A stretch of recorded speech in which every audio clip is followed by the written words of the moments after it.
Hi, I'm Linda and welcome to It's a Crime. Today I'm going to be diving a little more deep into Paighton Houston and some facts about her. Before I get started, please click that subscribe button and hit that notification bell because I have a ton of more videos coming your way. And also click the like button if you like the info that I give you. Be sure to share this in other social media or anywhere that you can so we can get this story out there. So the first thing I want to talk about is Paighton's stature. It was stated that she was 5'2" and 123 pounds. So she's pretty short and she's noticeable. The thing that I've been thinking about, because I'm only 5 feet tall and weigh 109 pounds, so I was really not far off of what Paighton was. And one of the things that's been on my mind is she's noticeable. When I was, back in my day when I was going to bars, I can't tell you how many times people talk about my height, and they still talk about my height. I've been patted on my head, saying, oh wow, you're so short, over and over and over, and I even wore heels. And Paighton was seen wearing blue Converse shoes. So she had flat shoes on, she's petite, she's 5'2", and that would be noticeable. And it was saying that she was actually wearing her hair curly that night. People are always commenting on my height. And for the average woman or person, it's just something that is noticeable. She also wore a nose ring, and this is not anywhere that I found that stated this in her missing persons, because that's another indicator. I mean, not everybody wears a nose ring. Yes, they talked about their tattoos, but on her face, there's a nose ring. And every picture that I was looking at on some of her social media, I mean, her nose ring was there. So that was something that would be important to see. So that now makes her stand out even more, right? And with her curly hair, I mean, it was long. I mean, she's noticeable. She's a cute girl. Now, from the Missing Pieces Network on, I believe this was the Facebook, and I will put this on the screen, there was a request for assistance for people to please check their phones and check their photos from 9 p.m. to 12 a.m. They wanted to obviously see if maybe Paighton was in the picture. So that tells me, obviously, that they're looking from those hours from 9 p.m. to 12 a.m. So is that the times that they were supposedly at the bar? Now, one of her friends posted on her Facebook on December 26th photos of Paighton's office. And she stated that she worked from 7 a.m. to 4 p.m. and oftentimes Paighton had a really great work ethic and would work oftentimes past 4 p.m. And that makes me wonder, okay, if she worked till 4, maybe even 5, worked a little bit longer, where was she from 4 p.m. to 9 p.m.?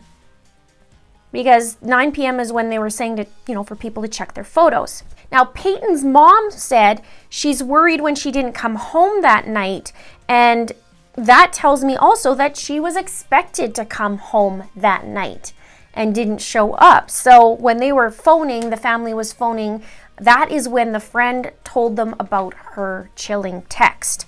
When it was mentioned about what she was wearing, there's a couple things that came to my attention. They said she was wearing a coral hoodie with ripped jeans and blue Converse shoes.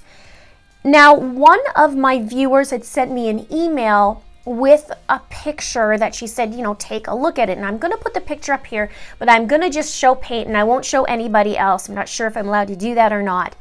But I want you to notice what one of the persons was wearing. And that was kind of like, whoa, isn't that what Paighton was wearing? So I don't know if Paighton borrowed the clothes or not. However, in another post, I did see that they showed a picture, although it was a tiny picture, and they showed Paighton wearing a coral colored hoodie. But it was weird because that's exact outfit that she was last seen in. So who reported that? Did Paighton's mom say she was wearing a coral hoodie with ripped jeans and blue Converse shoes, or was that her friend who said that's what she was wearing?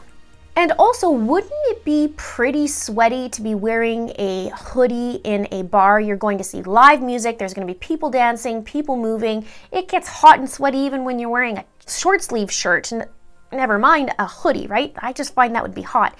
Now, the other thing I was thinking about is, it was said that she was at the Tin Roof Bar. Nobody said she was in the Tin Roof Bar, right?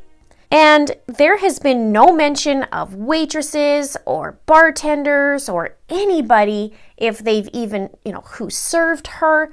There was nothing.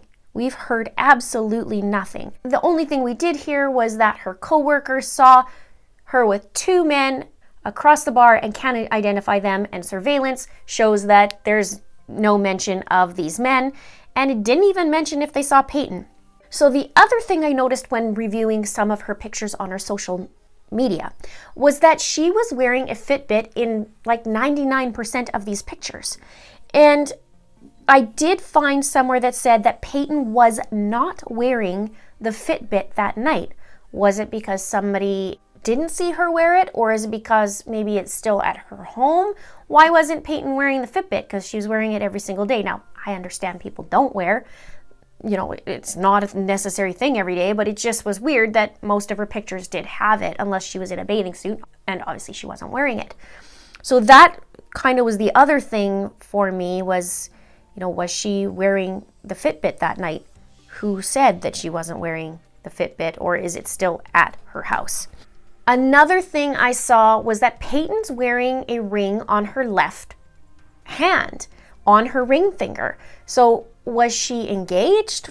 Was she in a relationship, or was this like an heirloom ring? But it is in a lot of pictures, which makes me think, maybe she is in a relationship, but we just don't know. She just might like to wear that, but you can see it, and I'll put the picture right here. And also, did she have it on when they found her, or was it gone? Okay, next, I have found info, and I did explain this in another video in here, that Paighnton was a heroin addict in the past. And I also found that she had endocarditis and sepsis. And endocarditis is an infection in the inner lining of her heart chambers and heart valve. It's usually caused by an overgrowth of bacteria and can be life-threatening. And in a video that I found that was from the Christ Health Center, which is where Paighnton went to for rehab, she says, and I quote, "I'm a former heroin addict and I had endocarditis and they didn't think I was gonna make it." And Dr. Anna Worth in this video was at the time a second-year family medicine resident. She said, "From the first moment that I met Paighnton, I knew there was something special." And I gotta say, when I saw this video of Paighnton, and you see the life in her, it was heartbreaking. I'm still choking up to see her. We see pictures, we know her story, but at the same time, you see her alive and in motion in this video, and it's tough to watch.